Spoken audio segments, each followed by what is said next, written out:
MBBS in just 16 lakhs. Kyrgyzstan, Central America, Russia, Georgia. Orbit Global Education. నువ్వు నీకు అలా situation వచ్చిందా? అసలు మాట్లాడలే ఎప్పుడు ఎవరితో అవకాశం కూడా అడగలే. ఎందుకు అంటే నీకు ఉన్న వరకు నడుస్తుంది, హ్యాపీగా ఉన్నాం, చేసుకుంటున్నాం. అవకాశం అడగడం అంటే అన్న ఏదైనా ఉంటే చెప్పండి అని అడుగుతాం, ఏదైనా మూవీ ఉంటే చెప్పండి అని అడుగుతాం. కానీ అన్న మీరు ఎంతమంది చేసే సినిమా హైలైట్ ఉందంటే వాడు ఫస్ట్ సినిమా చేసేది, ఆయన ఇంతకుముందు సినిమా చేసింది హైలైట్ ఉందంటే వానికి డౌట్ వస్తుంది కదా. అట్లాంటివి మనం చెయ్యము, రావు. అట్లా ఎవరి దగ్గర పోయి రీసెంట్గా ఆడియన్సే ఎందుకు మీరు టీవీ షోలు చేస్తున్నారు, మీరు ఎంటర్టైన్ చేస్తున్నారు, టీవీ షోలు చేస్తున్నారు, అంత బాగానే ఉంది. కానీ ఎందుకని ఈ మధ్య కనబడతలేరు అంటారు కన్ఫర్మ్ గా, అంటే వాళ్ళు చూస్తలేరు ఎట్లా. ఎందుకు తెలుసా, ఇప్పుడు నీకు ఒకప్పుడు ఏంటంటే యూట్యూబ్ ఉండే, ఓన్లీ టీవీ యూట్యూబ్, దాని తర్వాత టిక్ టాక్ అంటే అవండి అంటే చాలా యాప్స్ వచ్చినాయి. ఇప్పుడు ఓటీటీ ప్లాట్ఫామ్స్ చాలా వచ్చినాయి. ఇవన్నీ చూస్తూ నీకు ఇవి చూస్తారు. నీకు 11 మంది ప్లేయర్లు ఉంటారు, ఒకరి పేరు ఎందుకు హైలైట్ అవుతుంది? వాళ్ళు కూడా ప్లేయర్సే, కానీ అది చూడాలనుకునే కొన్ని చూస్తారు. ఇవి చూసేసారు అందరూ, చూస్తూనే ఇవి కూడా చూస్తారు. కానీ వాళ్ళు అప్లోడ్ పడతారు, అన్నా వస్తలేరేనా నీ మధ్య ఎటు వేయరు అని అంటారు. మనం చేస్తున్నాం, కానీ కొందరికి చూసే వాళ్ళు కొంచెం తక్కువయ్యారు, జెన్యున్గా తక్కువయ్యారు కొంత. ఇప్పుడు సినిమాలు కూడా పెద్ద పెద్ద సినిమాలకే థియేటర్కి ఆడియన్స్ వస్తలేరు. అట్లా అని చెప్పి సినిమా ఏం తక్కువ కాదు కదా. సినిమాలు చేసావు కదా? చేసిన మొన్న ప్రతిపన్న సినిమా చేసిన, అక్కడ అబ్బాయి ఇక్కడ అమ్మాయి, ఇంకా మిస్టర్ రెడ్డి అని చెప్పి మొన్న ఒక సినిమా రిలీజ్ అయింది. ఒక 4 సినిమాలు చేసిన. నువ్వు? నేను కొత్త హీరోలు ఒక 2 సినిమాలు చేస్తున్నా. మన మిత్రమండలి అని ప్రియదర్శి అన్నది ఒక సినిమా రిలీజ్ కుంది, ఇప్పుడు అది చేసిన 3. ఇది రీసెంట్గా నేను ఒక 6 months బ్యాక్ ఏమినో లేదో చెప్తారా నాయన, ఎక్కడ ఇరికేలో అని ఇక్కడ చేస్తా, ఇంట్లో పెట్టిన ఇరికమ్మా చాలా దొడ్డుగా అయిపోయినాం. ఫోటో చూసాను, గర్ల్ ఫ్రెండ్ అని చెప్పి అఫీషియల్ చేసావు. అవును, అఫీషియల్ చేసావు కదా. ఎప్పటి నుంచి లవ్? ఆమె నన్ను 2 years నుంచి లవ్ చేస్తాను. నువ్వు? ఆమె అదృష్టం చూడు, నన్ను 2 సంవత్సరాల నుంచి లవ్ చేస్తాను. ఆమె అదృష్టం కాదురా, ఆమె దురదృష్టం. అది నువ్వు వేరే వాళ్ళని చూస్తుంటే అది బ్రేకప్ అయ్యి ఇది ప్యాచప్ అయిందా? అట్లేం లేదు, దగ్గరకు వస్తే కొట్టేసాను. లేదు అంటే నేను పాస్ట్లో నాకు లవ్ ఉంటే నాకు బ్రేకప్ అయ్యి 3 సంవత్సరాలు మంచి ఎంజాయ్, అమ్మ పోయి తాగాలి, ఎంజాయ్ చేయాలి, దోస్తులతో తిరగాలి, ఆ మైండ్ సెట్లో ఫిక్స్ అయ్యి కూర్చున్నాం అనుకున్నా. కానీ ఈ వెనకాల కెరియర్ చూసుకున్న తర్వాత, ఇవన్నీ చూసుకున్న తర్వాత మళ్ళీ కింద పడితే ఎవరికి చాలా ఇబ్బంది పడతారు. నువ్వు ఎంత ఎంజాయ్ చేయి, నీ పన్ను చేసుకో, అని మళ్ళీ స్ట్రైక్ అయ్యి నిమ్మలంగా నా పని నేను చేసుకుంటూ ఎంజాయ్ చేయాలనుకుంటూ ఎంజాయ్ చేస్తాం, ఫ్రెండ్స్తో చిల్ అవుట్ అవుతుంది. అట్లా ఒక షోలోనే ఆమె కలిసినప్పుడు అంటే యాంకరింగ్ కోసం అని వచ్చింది. ఆమె ఫస్ట్ రావడం కూడా మనం ఏంటంటే మనం నోరు అంటే ఆగదు, మనం ఇప్పుడు అర్థమైపోయింది. మనం మాట్లాడుతుంటే ఎదురు కొందరికి మంచిగా అనిపిస్తే కొందరికి నచ్చదు. అందరికి నచ్చడానికి ఏం పెద్ద అది కాదు కదా. నువ్వు నచ్చు, నీ మనం నచ్చదు ఎవరికి. కొందరికి నచ్చుతాం, కొందరికి నచ్చరు. ఎవరికి కొందరికి అంటే ఒక పర్సన్ అంటూ అందరికి నచ్చాలని చెప్పి రూల్ లేదు కదా, అట్లా చెప్తున్నా నేను. అయితే కొన్ని రోజులు నేనంటే చాలా కోపం పెట్టుకుంది. నేను చేసే టైంపాస్ లెక్కలకి అంటే మాట్లాడుతుంటే జోకులు వేస్తుంటే కొన్ని ఆమెకు నచ్చదు. ఆ చిలిపితనమే, ఆ తీట లెక్కలే ఆమె నచ్చిన తర్వాత ఇంటికి ఊహించుకుంటే పిల్ల అన్నట్టు అట్లా పెట్టుకొని తర్వాత చెప్పింది రాబోయే ఉన్నది తర్వాత ఐ లవ్ యూ అని చెప్పింది ఒకసారి, అంటే ప్రపోజ్ చేసింది. నేను అన్న అక్క వద్దాక అని చెప్పిన ఫస్ట్ వద్దు, నాకు ఆల్రెడీ నేను పెద్ద డోరెమాన్ అయినా ఒక దాంట్లో, నేను మళ్ళీ లవ్ జోలికి వెళ్ళాను. అంతకుముందు నాకు పాస్ట్ ఉందని చెప్పిన కదా, వద్దు నాకు లవ్కి వద్దు, మళ్ళీ నాకు ఆ ఏడుపులు, ఆ పొడబొబ్బలు వద్దు, నిమ్మలంగా ఉంటా, నాకు ఈ లవ్ సెట్ అని చెప్పి చెప్పేసిన. ఆమె ఏమన్నది, సరే తెలుసు పాస్ట్ ఎవరు తెలుసు చెప్పేసిన, అన్ని చెప్పేసిన, డీటెయిల్ చెప్పేసి. ఎందుకంటే రేపన్నాడు వచ్చి నువ్వే వస్తావు ఫస్ట్, మనస గారు మీ భాస్ గారికి అప్పట్లో ఒక అమ్మాయితో ఉందంట, నిజమేనా ఇట్లాంటి క్వశ్చన్ రావద్దని చెప్పి ఫస్ట్ చూడండి పుస్తకం వేటలో చూపించగలరు. అయితే చెప్పేస్తే ఆమె సరే నీ ఇష్టం అని చెప్పి ఆమె వెళ్ళిపోయింది. వాళ్ళ ఇంట్లో వాళ్ళ మమ్మీకి చెప్పుకుంది. వాళ్ళ మమ్మీ అన్నదంటే ఎందుకు మరి అట్లా ప్రపోజ్ చేయడం అవసరమా, అదే ఆమె చెప్పేసి ఓపెన్ చెప్పింది, వాళ్ళ మమ్మీతో ఫ్రీ ఉంటుంది. తర్వాత ఒక 1.5 year అట్లా నార్మల్గా అప్పుడప్పుడు షూట్లలో అక్కడ కలుస్తుంటే హాయ్ బాయ్ అంటే మంచిగా ఉంటుంటుంది. తర్వాత ఉన్నట్టుండి ఆమె చూపించే ఇంకా మర్చిపోలేదు, అట్లా ఉన్నది ఆ లవ్ అయితే ఎట్లుందో, కేరింగ్ అట్లనే ఉంది. అరే నీ ముఖానికి, నీ పర్సనాలిటీకి, నీ కటౌట్కి అంత మంచి అమ్మాయి వచ్చి ప్రపోజ్ చేస్తే, చూడంగానే నన్ను ప్రపోజ్ చేస్తే చేయడమే గగనం, చేసింది.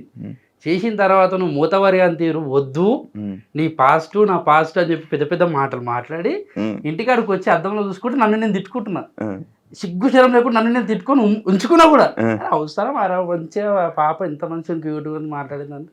తర్వాత 1.5 years తర్వాత 2 years తర్వాత నేను డైరెక్ట్ వాళ్ళ మమ్మీకే ఫోన్ చేసిన, మీ కూతురు అంటే నాకు కూడా ఇష్టమే, మరి ఇన్ని రోజులు ఫ్రెండ్స్ అన్నారు కదా అంటే అట్లా చెప్పమన్నదని చెప్పి నేను ఒట్టి ఇరికిచ్చేసిన.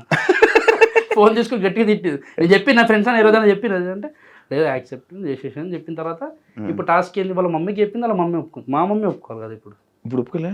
ఇంట్లో పోయిన తర్వాత అంటే ఇప్పుడు కాదు అప్పుడు ఆ రోజు మా ఇంట్లో చెప్పాలి, టైం వచ్చింది, ఏం చేయాలి అర్థమవుతలేదు. మా అమ్మని అమ్మ ఒకసారి పెంట్ హౌస్ కాడికి రా అమ్మ పైనకి అని చెప్తే ఇద్దరం పోయినాం. ఓ వాటర్ బాటిల్ ముంగట పెట్టినా, అక్కడ పక్కన కట్టి ఉంటే దూరం పెట్టినా, పెట్టి మంచిగా కూర్చొని అమ్మ నీ కొడుకు ఏదైనా తప్పు చేస్తానంటే నువ్వు నమ్ముతావు అమ్మ అన్నది.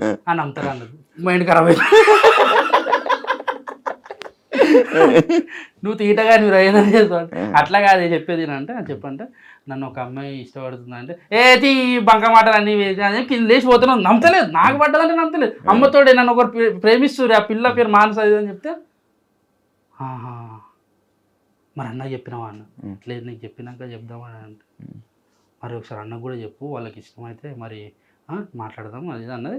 హైలైట్ ఏంటంటే అన్న వాళ్ళకి ఫస్ట్ చెప్పేసిన, ఎవరు అలా బంచి ఇచ్చేసిన, ఎందుకంటే అందరం కలిపి పెడితే అందరు కలిపి కొడతారు, అంతదాకా తెచ్చుకోవద్దు మనం, ఎట్లా రిస్కీ జోన్లో పోవద్దు. చెప్పేసిన నిమ్మలంగా అమ్మ కొంచెం టైం తీసుకొని ఒక అర్ధగంట తీసుకొని నీ అట్లేం లేదు బిడ్డ, మంచిగా ఉంటే చాలు, మీరు ఎవరిని చేసుకుని నిమ్మలంగా ఉండాలని కోరుకుంటా, నువ్వు మంచిగా ఉంటే చాలని చెప్పి ఒప్పుకుంది.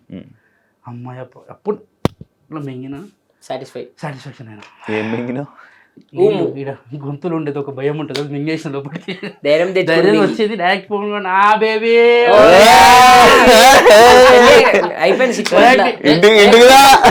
డైరెక్ట్ వచ్చి రాక మా అమ్మని ఏమనంటే నేను రాత్రి కదా రేపు పొద్దున్న అమ్మ వద్దమ్మా మళ్ళీ రేపు అన్నాడు గల్లీలో తిరుగుతుంటే మీ కొడుకు ఒక పిల్లతో తిరుగుతుందని చెప్పిన తర్వాత నాకు నువ్వు తిట్టే మాటలు అవన్నీ సెట్గా ఏమున్నా నువ్వు చెప్పిన తర్వాత నాకు హ్యాపీ అని చెప్పి ఆ రోజు నుంచి నార్మల్గా మేము ఇన్స్టా వీడియోస్ కానీ షార్ట్ వీడియోస్ చిన్న చిన్న యూట్యూబ్కి కానీ అవి చేసుకుంటా కొనసాగిస్తున్నాం. అఫీషియల్ చేస్తారు కదా, చేసి వాడేసిన ఏడికైతే అడిగైతే దాన్ని తీసుకొని మన వాళ్ళు కొందరు దాంట్లో ఉంటాయి కదా అన్నిట్లలో ఇన్స్టాలల్లో ఫేస్బుక్లలో కొన్ని టీవీ షోస్ అంటే టీవీ ఛానల్స్ లో కూడా పోస్ట్ చేసుకున్నారు.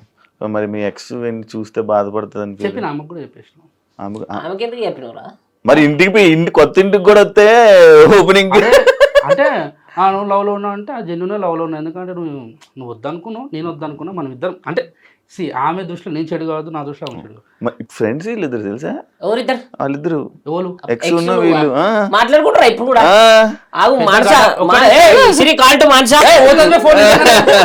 అరే అయిపోయినా తెలవాలని చెప్పినా కదా. 16 Pro Max నాది కూడా గ్యాప్ లో నాది కూడా ప్రమోట్ అవుతుంది. ఫ్రెండ్స్ కదా ఏం లేదు చెప్పేసిన, ఎందుకంటే ఏ లేరు మనకు ఉండదు. ఆమె కూడా మాట్లాడింది, అయిపోయి సెట్ ఎక్కడ కేల్కతం దుకాన్ బంద్ షురు కదా. నీది మనం ఫ్రీ బర్డ్. వాడు ఎట్లా తెలుసా పుట్టలకి వెళ్ళి పాంప్లెట్లు వెళ్తే అట్లా వెళ్తే చరిత్ర. వీళ్ళందరికీ కుళ్ళు నేను సింగిల్ గా హ్యాపీగా ఎంజాయ్ చేస్తున్న లైఫ్ అని చెప్పి నేను కూడా ఏం చెప్పిన అట్లే చెప్తుంటారు అన్ని.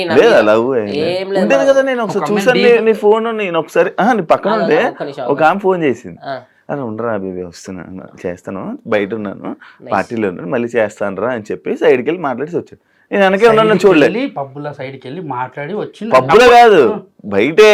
బయట నువ్వు ఎందుకు కలిసి మీకేముంది పని అండి, చిన్న పని ఉండి కలిసా, ఇంటర్వ్యూ కోసం అని వచ్చి కలిసా. అప్పుడే కలిసి నువ్వు ఉంటే ఇలా మాట్లాడకపోతే ఎలాగా? కాదు ఎంత సైలెంట్ గా ఎందుకున్నావు నువ్వు జ్ఞాని? ఎందుకు ఏం చేద్దాం?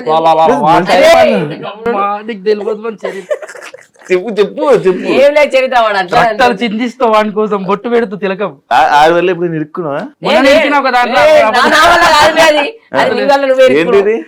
చిన్న పంచాయతీ గొడవ? మన ఓడేమని అంటే నాకు సురం అంటది కాదు, అది ఇది కూడా గొడవలకి వెళ్తా ఉంటా. వెళ్తా జనం వెళ్తా వెళ్తా, ఎందుకంటే నా తప్పు లేకుండా నన్ను ఆ అమ్మ అని ఏదైనా మాట్లాడి తిట్టారనుకో నాకు కోపం వస్తుంది. మరి నీ ఫేమ్ పాడైపోద్ది ఆలోచన. మా అమ్మని తిడితే నేను ఎందుకు ఊరుకుంటా? బండి మీద పోతున్నా ఆరని కొట్టినా, అరే తెరి అంటే అరే నేను ఆరనే కొట్టినా పోయి నిన్ను కొట్టలే, నువ్వు ఊర కూడా తెలియదు, నాకు ట్రిగర్ అయిపోతుంది. నేను మాట్లాడుకుంటాం సెట్ చేసుకుంటా తిట్టేస్తాను. అరే ముఖమే మచ్చ గిదంగా కనబడుతుంది. ఏంది అది బ్లాక్ మాకు వచ్చింది ఎందుకో తెలియదు. ట్యాన్ రా. ట్యాన్ ట్యాన్ ఇలా వచ్చింది. లేదంటే ఇంకా ట్యాన్ ఇగో. అది ఒక రకమైన అందం మనకి. ఇది దెబ్బ అనుకుంటున్నావా? నీ దెబ్బ చిన్నప్పుడు బాల్తో కొట్టినాడు.